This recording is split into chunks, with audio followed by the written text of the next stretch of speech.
Maruti Suzuki ഡിസയറിൻ്റെ 4th generation മോഡലാണ് ഇന്ന് നമ്മുടെ കൂടെയുള്ളത്. ശരിക്കും ഈ ഒരു വാഹനത്തിന് നിരവധി പ്രത്യേകതകളുണ്ട്. പ്രധാനമായും സ്വന്തമായൊരു ഐഡൻറ്റിറ്റി കൈവന്നത് ഈ ഒരു 4ാം തലമുറയിലാണെന്നുള്ളതാണ് ഏറ്റവും പ്രധാനം. എന്തുകൊണ്ടാണ് അങ്ങനെ പറയുന്നത് നമുക്ക് നോക്കാം. ശരിക്കും നമ്മൾ കേട്ടിട്ടുള്ളത് അത്രയും മാരുതി സുസുക്കി സ്വിഫ്റ്റ് ഡിസയർ എന്നുള്ള രീതിയിലാണ് ഈ ഒരു 3 തലമുറയിലും അറിയപ്പെട്ടിരുന്നത്. അതായത് സ്വിഫ്റ്റ് എന്ന് പറയുന്ന ആ ഒരു ഹാച്ച് ബാക്ക് മോഡലിൻ്റെ സെഡാൻ പതിപ്പ് എന്നതായിരുന്നു ഈ വാഹനത്തിൻ്റെ ഇത്രയും നാൾ വരെയുള്ള ഒരു ഐഡൻറ്റിറ്റി. എന്നാൽ ഈ ഒരു 4ാം തലമുറയിൽ ആ ഒരു സ്വിഫ്റ്റ് എന്ന് പറയുന്ന ആ ഒരു മേൽവിലാസം പൂർണ്ണമായി മുറിച്ചു മാറ്റി ഡിസയർ എന്ന് പറയുന്ന സ്വന്തം ഐഡൻറ്റിറ്റിയിലാണ് ഈ വാഹനം എത്തിയിട്ടുള്ളതെന്നാണ് ഏറ്റവും പ്രധാനപ്പെട്ട പ്രത്യേകത. നമുക്ക് ഈ ഒരു ഒറ്റ ലുക്കിൽ തന്നെ മനസ്സിലാവും വലിയൊരു അഴിച്ചുപണിയാണ് ഡിസയർ എന്ന് പറയുന്ന ആ ഒരു പ്രീവിയസ് ജനറേഷനിൽ നിന്ന് ഈ ഒരു മോഡലിലേക്ക് വന്നപ്പോൾ വരുത്തിയിട്ടുള്ളതെന്ന്. ഈ ഒരു ഫ്രണ്ടിലെ ഡിസൈൻ മൊത്തത്തിൽ ഒരു ഹൊറിസോണ്ടൽ പാറ്റേണിലായെന്നുള്ളതാണ് ഏറ്റവും പ്രധാന സവിശേഷത. ക്രിസ്റ്റൽ വിഷൻ ഹെഡ്ലാമ്പാണ് ഇതിൽ വന്നിട്ടുള്ളത്. 4 ബാരൽസ് ആയിട്ട് ഡിവൈഡ് ചെയ്തിട്ട് ഭയങ്കര സ്റ്റൈലിഷ് ആയിട്ട് അത് കൊടുത്തിട്ടുണ്ട്. അതുപോലെ ഒരു ലൈൻ പോലെയുള്ളൊരു DRLസും നമുക്ക് ഇതിൻ്റെ ഹെഡ്ലാമ്പിൻ്റെ തൊട്ട് താഴെ കാണാൻ പറ്റും. ഹെഡ്ലാമ്പും DRLും LED യൂണിറ്റ്സിലാണ് വന്നിട്ടുള്ളതെങ്കിൽ താഴെ നമ്മൾ ഇൻഡിക്കേറ്ററിലേക്ക് വരുമ്പോഴത്തേക്ക് അത് പൂർണ്ണമായും ഒരു ഹാലജൻ ലൈറ്റിൽ തന്നെയാണ് കൊടുത്തിട്ടുള്ളത്. പിന്നെ നോർമലി നമുക്കറിയാം ഈ ഒരു ന്യൂ ജനറേഷൻ വാഹനങ്ങളുടെ ഏറ്റവും വലിയ സവിശേഷത കണക്റ്റഡ് ലൈറ്റ് എന്നുള്ളതാണ്. പക്ഷേ ഈ വാഹനത്തിൽ മാരുതി അങ്ങനെ ഒരു പരീക്ഷണത്തിൽ നിന്നിട്ടില്ല. പകരം ഈ 2 ഹെഡ്ലാമ്പിനെ അല്ലെ DRLനെ കണക്ട് ചെയ്യാൻ വേണ്ടി ഒരു ക്രോമിയം സ്ട്രിപ്പ് അവർ കൊടുത്തിട്ടുണ്ട്. അതുകൊണ്ട് ഹെഡ്ലാമ്പിനെ തമ്മിൽ കണക്ട് ചെയ്യുന്നത് ഒരു ഗ്ലോസി ബ്ലാക്ക് എലമെൻറ്റ് കൊടുത്ത് അത് ഭയങ്കര സ്റ്റൈലിഷ് ആയിട്ട് ആ ഏരിയ വന്നിട്ടുണ്ട്. ശരിക്കും ഒരു എയർ ഡാം എന്നുള്ള രീതിയിലാണ് വന്നിട്ടുള്ളത്. ബമ്പറിൻ്റെ ഡിസൈനും കംപ്ലീറ്റ്ലി ന്യൂ തന്നെയാണ്. ഫോഗ് ലാമ്പിലേക്ക് നമ്മൾ വന്നു കഴിഞ്ഞാൽ അവിടെയും അത് LED ട്രീറ്റ്മെൻറ്റ് അവർ കൊണ്ടുവന്നിട്ടുണ്ട്. ബോണറ്റിൻ്റെ ഒരു ഷേപ്പ് എന്ന് പറഞ്ഞാൽ ക്ലാംഷെൽ ബോണറ്റാണ് ഇതിൽ വന്നിട്ടുള്ളത്. ഡിസയറിൻ്റെ സൈഡ് പ്രൊഫൈലിലേക്ക് വരുമ്പോൾ പ്രധാനമായ ഒരു സവിശേഷത എന്ന് പറഞ്ഞു കഴിഞ്ഞാൽ ടയർ തന്നെയാണ്. 15 ഇഞ്ച് വലുപ്പത്തിൽ ഒരു ഡുവൽ ടോൺ അലോയ് വീലാണ് സൈഡിൽ വന്നിട്ടുള്ളത്. പിന്നെ 360 ഡിഗ്രി വ്യൂ സപ്പോർട്ട് ചെയ്യുന്നതിനുള്ള ക്യാമറ ആ റിയർ വ്യൂ മിററിൻ്റെ സൈഡിൽ കൊടുത്തിട്ടുണ്ട്. ഇൻഡിക്കേറ്ററൊക്കെ ഇൻറ്റഗ്രേറ്റ് ചെയ്തിട്ടുള്ള സ്റ്റൈലിഷ് ആയിട്ട് മിറർ തന്നെ വന്നിട്ടുണ്ട്. ഇനി നമ്മൾ റിയറിലെ ടെയിൽ ലാമ്പിലേക്ക് വന്നു കഴിഞ്ഞപ്പോൾ ലെൻസ് ക്ലിയർ ഗ്ലാസ് അകത്ത് ആ ഒരു ട്രൈയാരോ ഡിസൈനിലാണ് ടെയിൽ ലാമ്പ് കൊടുത്തത്. കംപ്ലീറ്റ്ലി ഒരു LED ട്രീറ്റ്മെൻറ്റ് വരുത്താൻ വേണ്ടി മാരുതിക്ക് സാധിച്ചിട്ടുണ്ടെന്നുള്ളതാണ് പ്രധാന സവിശേഷത. പിന്നെ നമ്മൾ ഹെഡ് ലാമ്പിൻ്റെ അവിടെ അല്ലെങ്കിൽ DRLൻ്റെ കാര്യം പറഞ്ഞാൽ ആ ഒരു കണക്റ്റഡ് ലൈറ്റ് പിന്നിലും അവർ ഒഴിവാക്കിയിട്ടുണ്ട്. ബൂട്ടിൻ്റെ മേളിലായിട്ട് ലിപ്പ് സ്പോയിലർ കൊടുത്തിരിക്കും നമുക്ക് കാണാൻ വേണ്ടി പറ്റും. അത് ബേസ് മോഡലോട്ട് എല്ലാ വേരിയൻറ്റിലും അത് വന്നിട്ടുണ്ട്. ബമ്പർ കുറച്ചും കൂടെ ഫ്ലാറ്റ് ആയിട്ടാണ് ഡിസൈൻ ചെയ്തിരിക്കുന്നത്. പിന്നെ ഒരു 4 സെൻസറുകളും റിയർ പോർഷനിൽ കൊടുത്തിട്ടുണ്ട്. പിന്നെ ഈ 4ാം തലമുറ ഡിസയറിൽ വന്നിട്ടുള്ള വേറെ പ്രധാന ഒരു മാറ്റം എന്ന് പറഞ്ഞാൽ നമുക്ക് കീ ഉപയോഗിച്ച് ബൂട്ട് ഓപ്പൺ ചെയ്യാൻ പറ്റുന്നതാണ്. നമ്മൾ ജസ്റ്റ് ഞെക്കി പിടിച്ച് കഴിഞ്ഞാൽ ബൂട്ട് തന്നെ ഓപ്പൺ ആയി വരും. ഏതാണ്ട് 360 ലിറ്ററിൻ്റെ ഒരു സ്റ്റോറേജ് സ്പേസ്, അത് അത്യാവശ്യം ഡീസൻ്റ് ആയിട്ടുള്ള ഒരു സ്റ്റോറേജ് സ്പേസ് ഇതിൽ കൊണ്ടുവന്നിട്ടുണ്ട്. പിന്നെ ഒരു കുറവ് നമുക്ക് ഫീൽ ചെയ്യുന്നത് ഈ ഒരു ഏരിയയിൽ ഇൻസുലേഷൻ അവർ എടുത്ത് മാറ്റിയിട്ടുണ്ട്. ഇവിടെ കവറിങ് ഒന്നുമില്ല. അതുകൊണ്ട് തന്നെ നമുക്ക് ഈ വയറും കാര്യങ്ങളൊക്കെ നമുക്ക് പുറത്ത് കാണാൻ പറ്റുന്നുണ്ട്. പിന്നെ നമ്മൾ മേളിലേക്ക് നോക്കിക്കഴിഞ്ഞാൽ ഒരു ഷാർക്ക് ഫിൻ ആൻറ്റിന കൊടുത്തിട്ടുണ്ട്. ഡീഫോഗർ ലൈൻസ് ഒക്കെ ഗ്ലാസ്സിൽ കൊടുത്തിരിക്കുന്നത് നമുക്ക് കാണാൻ വേണ്ടി പറ്റും.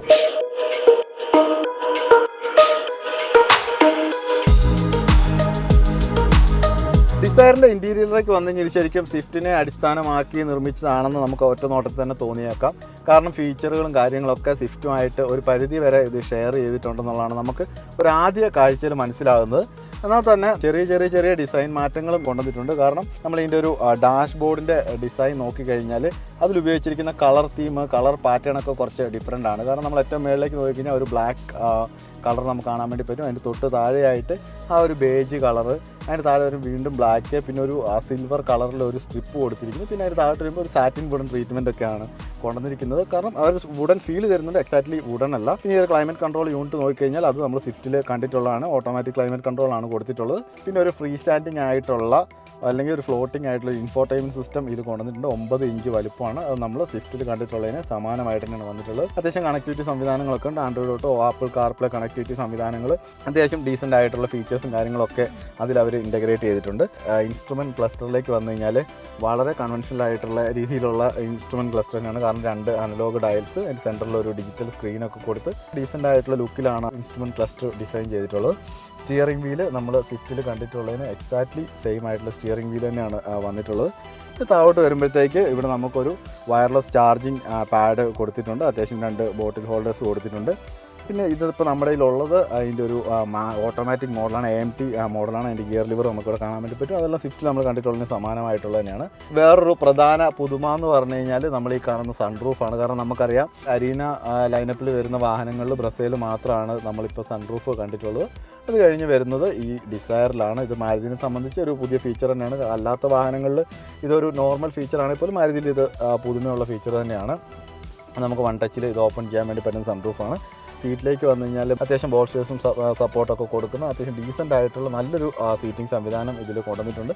നമ്മുടെ ഒരു ക്ലൈമറ്റിന് എപ്പോഴും ഈ ഒരു ഫാബ്രിക് സീറ്റ് തന്നെയാണ് നല്ലതും. ഡോർ പാഡിലേക്ക് നോക്കിക്കഴിഞ്ഞാൽ വാഹനം അത്യാവശ്യം പ്രീമിയം ആക്കുന്നതിൽ ഇൻസേർട്ടും കാര്യങ്ങളൊക്കെ കൊടുത്തിരിക്കുന്നത് കാണാൻ വേണ്ടി പറ്റും. അത്യാവശ്യം സ്പേഷ്യസ് ആയിട്ടുള്ള സെക്കൻഡ് റോ തന്നെയാണ് കൊണ്ടുവന്നിരിക്കുന്നത്. കാരണം എൻ്റെ ഒരു ഡ്രൈവിംഗ് പൊസിഷനാണ് ഇപ്പം നമ്മുടെ ഒരു ഡ്രൈവിംഗ് സീറ്റ് അല്ലെങ്കിൽ മുമ്പിലത്തെ സീറ്റ് കിടക്കുന്നത്. അതുപോലെ നമുക്ക് വളരെ അത്യാവശ്യം ഡീസൻ്റ് ആയിട്ട് നമുക്ക് കാല് വെക്കാനുള്ള ലെഗ് റൂമും കാര്യങ്ങളൊക്കെ ഇതിനകത്തുണ്ട്. പക്ഷെ നമുക്ക് കുറച്ച് ഒരു അണ്ടർ തൈ സപ്പോർട്ട് കുറച്ച് ലാക്ക് ചെയ്യുന്നുണ്ട്. അത് നമ്മൾ ഈ ഒരു പൊസിഷനിൽ ഇരിക്കും മാത്രം. പക്ഷേ കാല് കുറച്ച് നീട്ടി വെച്ച് കഴിഞ്ഞാൽ അത് നമുക്ക് കോമ്പൻസേറ്റ് ചെയ്യാൻ വേണ്ടി പറ്റുന്നുണ്ട്. ഹെഡ് റെസ്റ്റ് ഇവിടെ കൊണ്ടുവന്നിട്ടുണ്ട്. അതുപോലെ ഒരു ആം റെസ്റ്റും ഇവിടെ കൊണ്ടുവന്നിട്ട് അതിൽ 2 ഗ്ലാസ് ഹോൾഡേഴ്സും കാര്യങ്ങളൊക്കെ കൊടുത്ത് ആ ഒരു ഏരിയ കുറച്ച് പ്രീമിയം ആക്കാൻ വേണ്ടി അവർ ശ്രമിച്ചിട്ടുണ്ട്.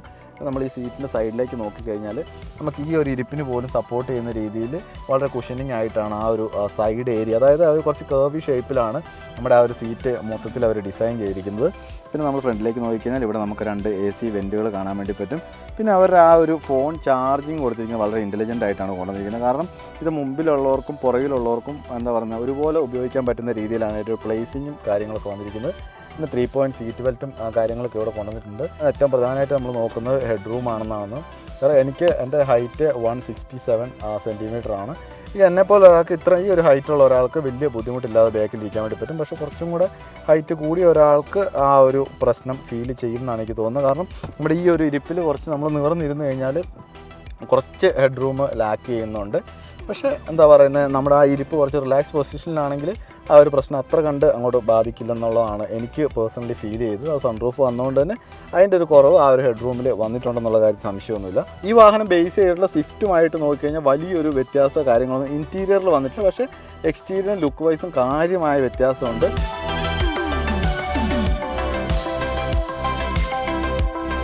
ഫൈനലി ഇതിൻ്റെ ഒരു ഡ്രൈവിലേക്കാണ് നമ്മൾ വന്നിരിക്കുന്നത്. ശരിക്കും നമ്മളെല്ലാവരും ഏറ്റവും എക്സൈറ്റ്മെൻറ്റോടെ നോക്കുന്ന ഇതിൻ്റെ ഒരു ഡ്രൈവ് തന്നെയാണ്. കാരണം മെക്കാനിക്കലായി ലുക്കിൽ വരുത്തിയ അതുപോലെ തന്നെ മെക്കാനിക്കലായും വലിയ മാറ്റങ്ങൾ ഈ വാഹനത്തിൽ കൊണ്ടുവന്നിട്ടുണ്ട്. അപ്പോൾ നമുക്ക് എന്തായിട്ടും ഡ്രൈവിലേക്ക് പോവാം. ഡിസയറിൻ്റെ ഒരു ഓട്ടോമാറ്റിക് AMT വേരിയൻ്റാണ് നമ്മൾ ഓടിക്കുന്നത്.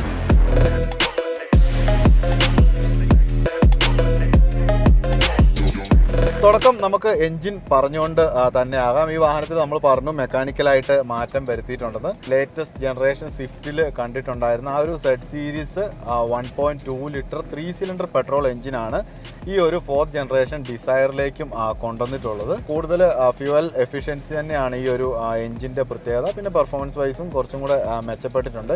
നമ്മളൊരു ലോ RPM അല്ലെങ്കിൽ അധികം റേവ് ചെയ്യാതെ നമ്മൾ ഓടിച്ചു കഴിഞ്ഞാൽ എൻജിൻ സൗണ്ട് വല്ലാണ്ട് ക്യാബിനിലേക്ക് വരുന്നില്ല. കാരണം ഇതിൻ്റെ ഇൻസുലേഷൻ അത്രയ്ക്ക് പെർഫെക്റ്റ് ആയിട്ടാണ് വന്നിട്ടുള്ളത്. നമ്മൾ ആ ഒരു എഞ്ചിൻ്റെ പവറും കാര്യങ്ങളൊക്കെ നോക്കിക്കഴിഞ്ഞാൽ നമ്മൾ ഓൾറെഡി പറഞ്ഞു 1.2 ലിറ്റർ 3 സിലിണ്ടർ പെട്രോൾ എഞ്ചിനാണ് ഇതിൽ കൊണ്ടുവന്നിട്ടുള്ളത് നമ്മൾ പറഞ്ഞു. ഇത് പ്രൊഡ്യൂസ് ചെയ്യുന്നൊരു പവർ എന്ന് പറഞ്ഞാൽ 81.9 PS പവറാണ് ഇതിൻ്റെ ഒരു എഞ്ചിൻ പ്രൊഡ്യൂസ് ചെയ്യുന്നത്. അതുപോലെ ടോർക്ക് നമ്മൾ നോക്കിക്കഴിഞ്ഞാൽ 111 Nm ടോർക്കും ഈ ഒരു എഞ്ചിൻ പ്രൊഡ്യൂസ് ചെയ്യുന്നുണ്ട്. ഇതിൽ ട്രാൻസ്മിഷൻ ഓപ്ഷൻ 2 വരുന്നുണ്ട്. നമ്മൾ ഓൾറെഡി പറഞ്ഞു ഇപ്പോൾ നമ്മൾ ഓടിക്കുന്ന ആ ഒരു AMT ഇതിൻ്റെ ഒരു ട്രാൻസ്മിഷൻ ഓപ്ഷനാണ്. അതുപോലെ ഒരു 5 സ്പീഡ് മാനുവലും ഇതിൻ്റെ ഒരു ട്രാൻസ്മിഷൻ സംവിധാനമായിട്ട് കൊണ്ടുവന്നിട്ടുണ്ട്. നമ്മൾ ഇതിൻ്റെ ഒരു ഡ്രൈവിലേക്ക് വന്നു കഴിഞ്ഞാൽ എന്താ പറയുന്നത്, നമ്മൾ സ്വാഭാവികമായിട്ടും ആളുകൾ സ്വിഫ്റ്റിനെ കുറ്റപ്പെടുത്തി സംസാരിക്കാറുണ്ട്. കാരണം കുറച്ച് മറ്റേ മുൻ മോഡലിനെ അപേക്ഷിച്ച് അണ്ടർ പവറാണ് വണ്ടി, വാഹനം ഓടിക്കാൻ ഇതാണെന്നൊക്കെ. പക്ഷേ ഇതിൻ്റെ ഒരു കാറ്റഗറി ഓഫ് യൂസേഴ്സിന് നമ്മൾ നോക്കിക്കഴിഞ്ഞാൽ ഇപ്പോൾ ഭയങ്കര ഹൈലി പെർഫോമൻസ് ഓറിയൻറ്റഡ് ആയിട്ടുള്ള ആളുകളൊന്നും അല്ല ഒരു കോമ്പാക്ട് സെഡാനിലേക്ക് എപ്പോഴും പോകുന്നത്. ഒരു ഫാമിലി കാർ എന്നുള്ള സെഗ്മെൻറ്റിലേക്ക് തന്നെയാണ് ഡിസയർ വന്നിട്ടുള്ളത്. ആ ഒരു സെഗ്മെൻറ്റ് വൈസ് നമ്മൾ നോക്കിക്കഴിഞ്ഞാൽ ഒരു രീതിയിലുള്ള കുറവും എനിക്ക് പേഴ്സണലി ഫീൽ ചെയ്യുന്നില്ല. കാരണം നമ്മളിപ്പം ഓടിച്ച് നോക്കി അത്യാവശ്യം എന്താ പറയുന്നത് റെസ്പോൺസീവ് ആയിട്ടുള്ളൊരു എൻജിൻ തന്നെയാണ് ഈ വാഹനം കൊണ്ടുവന്നിട്ടുള്ളത്. പിന്നെ നമ്മൾ ട്രാൻസ്മിഷൻ്റെ കേസ് നോക്കിക്കഴിഞ്ഞാൽ എല്ലാവരും കുറ്റം പറയാറുണ്ട് AMT എന്ന് പറഞ്ഞാൽ ഭയങ്കര വലിച്ചിലാണ് കാര്യങ്ങളാണ്. ആ ഒരു എന്താ പറയുക ലാഗ് ഫീൽ ചെയ്യുന്ന കാര്യങ്ങൾ. പക്ഷേ ഈ ഒരു വാഹനത്തിലേക്ക് നമ്മൾ കഴിഞ്ഞാൽ അതിൻ്റെ റേഷ്യോയിലൊക്കെ വളരെ മെച്ചപ്പെട്ടിട്ടുണ്ടെന്ന് മനസ്സിലാക്കാൻ വേണ്ടി പറ്റുന്നുണ്ട്. ഇപ്പോൾ നമ്മൾ വാഹനം എടുത്തു തുടങ്ങുന്നത് D2-ലാണ് നമ്മൾ എടുത്തു തുടങ്ങുന്നത്. നമുക്ക് ഇതിൻ്റെ ട്രാൻസ്മിഷൻ ചേഞ്ച് നമുക്ക് നോക്കാം. സാധാരണ ഇപ്പോൾ പറയാറുണ്ട് കാല് വലിച്ചു കൊടുത്തു കഴിഞ്ഞാൽ ഒന്നും സംഭവിക്കാറുണ്ട്. ഇത് D2-ലേക്ക് മാറി ആക്സിലേറ്റർ ഒട്ടും റിലീസ് ചെയ്യാതെ തന്നെ നമുക്ക് ട്രാൻസ്മിഷൻ ആ ഒരു RPM പോയിന്റിലേക്ക് എത്തിക്കഴിഞ്ഞാൽ RPM പോയിന്റ് ഹിറ്റ് ചെയ്ത് കഴിഞ്ഞാൽ ട്രാൻസ്മിഷൻ തന്നെ മാറുന്നുണ്ട്. ഇപ്പം D3-ലേക്ക് എത്തി D4-ലേക്ക് മാറി. അങ്ങനെ എന്താ പറയുന്നത് ആ ഒരു ട്രാൻസ്മിഷൻ ഒരു ലാഗും ഇല്ലാതെ വളരെ ഈസിലി സാധിക്കുന്നുണ്ടെന്നുള്ളതാണ്. ഈ ഒരു ഫുൾ ത്രോട്ടിൽ കൊടുത്ത് നമ്മൾ ഓടിച്ചതിനകത്ത് തന്നെ നമുക്ക് വേറൊരു കാര്യമാണ് മനസ്സിലായി.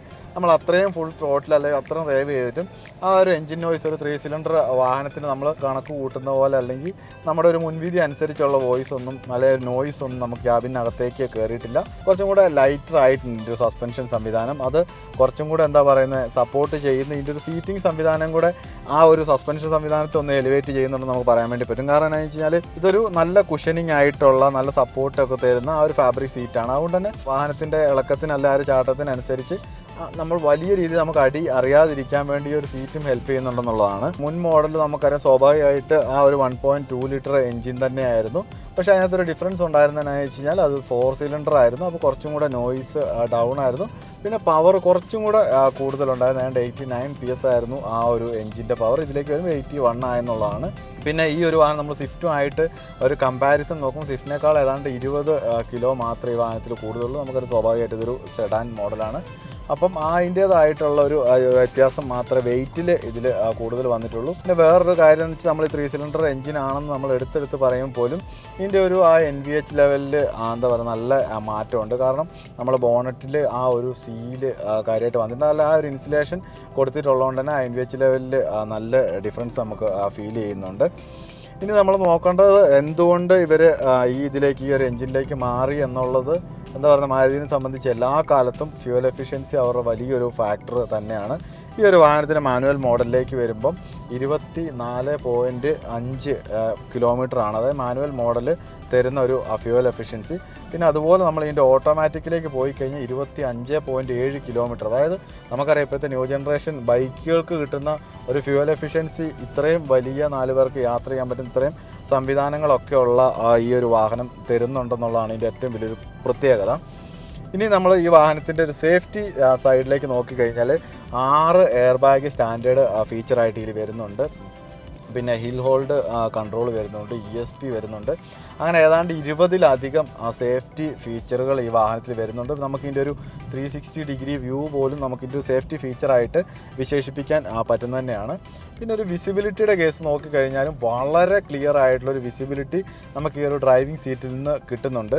അതിന് നമുക്ക് വേണമെങ്കിൽ ആ ഒരു വിസിബിലിറ്റിയുടെ കാര്യത്തിൽ ചെറിയൊരു തടസ്സമോ ഒരു പോരായ്മയോ ആയിട്ട് പറയണമെങ്കിൽ ഈ ഒരു ഇൻഫോർടൈൻമെൻറ്റ് സിസ്റ്റത്തിൻ്റെ പ്ലേസിങ് നമുക്ക് പറയാൻ വേണ്ടി പറ്റും. ഇൻഫോർടൈൻമെൻറ്റ് സിസ്റ്റം അല്ല ശരിക്കും അതിൻ്റെ ഒരു ബോർഡർ അല്ല അതിൻ്റെ ആ ഒരു വെസൽസ് എന്ന് നമ്മൾ പറയുന്ന ആ ഒരു ഏരിയ ഭയങ്കര വൈഡായിട്ടാണ് കൊടുത്തിരിക്കുന്നത്. കാരണം നമുക്ക് തന്നെ കാണാൻ വേണ്ടി പറ്റും ഇത്രയും വീതിയിൽ ശരിക്കും വെസൽ കൊടുക്കേണ്ട ഒരു കാര്യമൊന്നുമില്ല. സ്ക്രീൻ വരുന്നത് ഈ ഒരു ഏരിയ മാത്രമാണ്. ശരിക്കും എന്താ പറയുന്നത് ആ ഒരു സ്ക്രീനിൻ്റെ ചെറിയൊരു വെസൽ അല്ല ചെറിയൊരു ബോർഡർ കൊടുത്തിരുന്നെങ്കിൽ നമുക്ക് ആ ഒരു ഫോർഡ് എക്കോസ്പോർട്ടിലൊക്കെ കൊടുത്തിരിക്കുന്ന പോലെ അത്യാവശ്യം വൃത്തിക്കൊരു ഫ്രീ സ്റ്റാൻഡിങ് ആയിട്ടുള്ള നല്ല വിസിബിലിറ്റി നമുക്ക് ആ ഒരു ഏരിയ മൊത്തം കിട്ടുന്നത്. കാരണം നമുക്കറിയാം മുൻ മോഡൽ ഡിസയറൊക്കെ നമ്മൾ കണ്ടു കഴിഞ്ഞാൽ ഇവിടെയാണ് സ്ക്രീൻ വരുന്നത്. ഈ ഒരു ഏരിയ മൊത്തം ഫ്ലാറ്റായിട്ട് കിടക്കുന്നുണ്ട്. വളരെ ക്ലിയർ ആയിട്ടുള്ള വിസിബിലിറ്റി നമുക്ക് പോസിബിൾ ആയിരുന്നു. പക്ഷേ ഈ ഒരു മോഡലിലേക്ക് വരുമ്പോൾ അതിൽ ചെറിയൊരു തടസ്സമുണ്ടെന്നുള്ളത് എന്താ ഒരു യാഥാർത്ഥ്യം തന്നെയാണ്.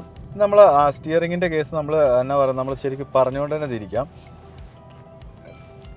കാരണം അത് ആ തിരിച്ച് സെൻറ്ററിലേക്ക് വരുന്നതിനകത്തൊക്കെ അത്യാവശ്യം നല്ല റെസ്പോൺസീവ് ആയിട്ടുണ്ട്. റെസ്പോൺസീവിനേക്കാൾ ഉപരി നമ്മൾ നല്ലൊരു ഫീഡ്ബാക്ക് ഉള്ളൊരു സ്റ്റിയറിംഗ് വീലാണ് ഈ വാഹനത്തിൽ വന്നിട്ടുള്ളത്. അപ്പോൾ നമുക്കിനി ഫൈനലി നമുക്കിതിൻ്റെ ബ്രേക്കും കൂടെ നോക്കി നമുക്ക് നിർത്താം.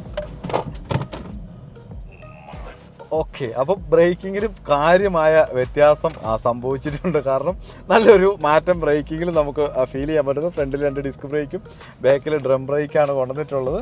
പക്ഷേ എന്താ പറയുന്നത് കുറച്ചും കൂടെ എഫിഷ്യൻ്റ് ആയിട്ടുണ്ട്. നമുക്കത് കറക്റ്റ് ഫീൽ ചെയ്യാൻ വേണ്ടി പറ്റി. ഇപ്പം സ്വാഭാവികമായിട്ട് ഇന്ത്യയിൽ ഏറ്റവും കൂടുതൽ വിൽക്കുന്ന ഒരു സെഡാൻ വാഹനമാണിത്.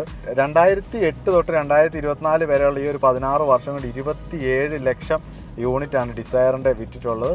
അവിടെ നമുക്കറിയാം ഇന്ത്യയിൽ ഏറ്റവും കൂടുതൽ വിൽക്കുന്ന ഒരു കോമ്പാക്ട് സെഡാൻ അല്ലെങ്കിൽ സെഡാൻ വാഹനം തന്നെയാണിത്. ഇപ്പോൾ ഈ ഒരു അപ്ഡേഷനിൽ കൂടെ കൂടുതൽ ലുക്ക് മാറിയിരിക്കുന്നു, ഫീച്ചർ മാറിയിരിക്കുന്നു, വാഹനം കുറച്ചും കൂടെ എന്താ പറയുന്നത് യങ്സ്റ്റേഴ്സിനെ കൂടെ ആകർഷിക്കുന്ന രീതിയിലേക്ക് വന്ന സ്ഥിതിക്ക് ഇനി ഇതിൻ്റെ ഒരു സെയിൽസിൽ വീണ്ടും വലിയൊരു ബൂസ്റ്റ് ഉണ്ടാകുമെന്നാണ് പ്രതീക്ഷിക്കുന്നത്. അപ്പം ഇത്രയൊക്കെയാണ് ഈ ഒരു എന്താ പറയുന്നത് അടിമുടി മാറിയെത്തിയ 4ാം തലമുറ അല്ലെ സ്വന്തമായ ഐഡൻറ്റിറ്റിയിലെത്തിയ 4ാം തലമുറ ഡിസയറിൻ്റെ വിശേഷങ്ങൾ.